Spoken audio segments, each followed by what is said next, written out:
আমরা চাইলে কিন্তু ছোট ছোট সম্পর্ককে অনেক মজবুত করতে পারি। যেমন একটা বাড়ি করতে গেলে পাইলিং ছাড়া যেমন বাড়িটা মজবুত হয় না, তেমন কিছু সম্পর্ককে সময় না দিলে সম্পর্ক টিকে রাখে না। শুধু ভালোবাসার সম্পর্ককে সময় দিতে হয় একদমই না। আচ্ছা, আপনি আপনার সন্তানকে একটু সময় দেন না, দেখবেন ওই সম্পর্কটা সারা রাত জীবন মৃত্যুর পর পর্যন্ত না একদম মজবুত থাকবে। যেমন আমার আর আমার ছেলের সম্পর্ক, যখন আমার ছেলে আমাকে বলে মামুনি একটু বাইরে যাব, আমি সর্বোচ্চ চেষ্টা করি ওকে সময় দেওয়ার জন্য, সেটা বাইরে হোক আর বাসায় হোক।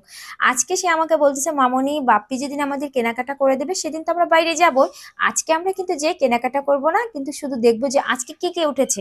তো আমার ছেলের ইচ্ছে পূরণ করার জন্য কিন্তু সত্যি আমি চলে গেলাম শপিং মলে, আর যে আজকে কিন্তু আমরা কেনাকাটা করব না, যেহেতু জাস্ট আমার ছেলে আজ দেখবে কি কি আসছে, পরের দিন যে কিনবে। এরকম আজব ছেলে কারোর আছে? আর আমার মতো এরকম মা কোথায় পাবে যে ছেলের ইচ্ছে পূরণ করতে চলে গেলাম।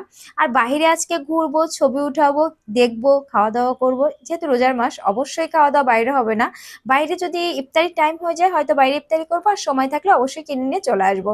তো আজকে আমার ছেলের সঙ্গে আমি এরকম সময় কাটাচ্ছি। আমি চাই যে প্রত্যেকটা মায়েরই এভাবে ছেলের সময় কাটাতে। তো যাই হোক, ছেলেকে বললাম বাবা আমাকে একটু সুন্দর করে ভিডিও করে দাও, দেখো আমার ছেলে ভিডিও করে দিচ্ছে। এইভাবে আমরা মা ছেলে আজকে অনেক সুন্দর সময় কাটালাম। আসলে প্রত্যেকটা মা, বাবা মার উচিত তার সন্তানকে একটু সময় দিতে। একটু সময় দিলে হাজার হাজার সম্পর্কগুলো মজবুত হয়ে যায়, সেটা যে কোনো সম্পর্ক, ছেলে মেয়ে হোক, বাবা মা হোক, তারপরে ভালোবাসার লোক হোক, বয়ফ্রেন্ড গার্লফ্রেন্ড, সব প্রত্যেকটা সম্পর্কে শুধু সময় দিতে হবে। সময় দিলে প্রত্যেকটা সম্পর্কই মজবুত হয়। আর আমার ছেলের সম্পর্কটা এরকমই। আজকে ভাল লাগতেছে না, চলো একটু ঘুরে আসি। ভাল লাগতেছে না, শুয়ে শুয়ে একটু গল্প করি। ভাল লাগতেছে না, একটু হেঁটে আসি, এরকম। তো আজকে আমার ছেলে বলতেছে মামুনি আজকে আমার বেরোতে হবে, আর এই শপিং মলটা এত এত সুন্দর, সব জিনিসগুলো দেখছেন, ব্যাগগুলো কিন্তু অনেক অনেক সুন্দর। যেটা দেখতেছি সেটা কিনতে ইচ্ছে করতেছে। যাই শপিং মল থেকে আমরা যেহেতু বেরিয়ে পড়লাম, আর এত রোদ ছিল, প্রচন্ড রোদ, যেহেতু রোজার মাস আমরা কিন্তু দুটো সব বাসা থেকে বেরিয়েছি। আর এখন ঘুরতে ঘুরতে কিন্তু অলরেডি সন্ধ্যা হয়ে গেছে। এদিকে আমার ছেলে কিন্তু শরবত খাবে, এটাকে কি শরবত বলে অবশ্যই কমেন্ট করে জানাবেন। এই শরবতটা আমার ছেলে খাবে, এখন বলতেছে মামুনি এগুলো কিন্তু কিনে নিয়ে যাব। তো যাই হোক, আমার ছেলের ইচ্ছায় আমি কিন্তু শরবত কিনলাম, আর রহমতের শরবত, আমি নামটা বলেই দিলাম আপনাদের কমেন্ট করার আগেই।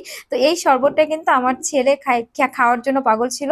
তো আমরা কি করেছি, একটু ঘুরেছি, তারপরে আমরা দুই মাঝে একটু রিক্সাতে বেশিরভাগ ঘুরেছি, শপিং মলে ঘুরেছি, তারপরে ইফতারি কিনে নিয়ে বাসায় চলে এসেছি। আর আজকে ইফতারিতেই কিন্তু আমরা মা ছেলে দুজনে ইফতারি করবো, যেহেতু আমার হাজবেন্ড আসতে অনেক দেরি হয়। তো আমার ছেলের আর আমার ভালোবাসাটা না এরকম, আমরা দুজন দুজনকে প্রচুর ভালোবাসি। আর পাইলে দুজন দুজনকে একটু সময় দিই, যেন বৃদ্ধ বয়সে ও আমাকে সময় দেয়। কারণ এখন যদি ওকে আমি সময় দিই, বৃদ্ধ বয়সে আমার যখন সময় দরকার হবে, যদি আল্লাহ তাআলা আমাকে একটু বাঁচিয়ে রাখে, তাহলে তো আমার সময় দরকার হবে, ওই সময় যেন ও আমাকে সময় দেয়। এর জন্য এখন আমি চেষ্টা করি যতটুকু পারি ওকে সময় দিতে, যেন ও আমাকে ওই বয়সে একটু বোঝে। কারণ বৃদ্ধ বয়সে সবাই কিন্তু খুব একা হয়ে যায়। ওই সময়টা কিন্তু কেউ কাউকেই সময় দেয় না, কেউ কারোর পাশে থাকে না। কিন্তু যে যতটুকু করবে সে ততটুকু পাবে, এটা আমি মানি।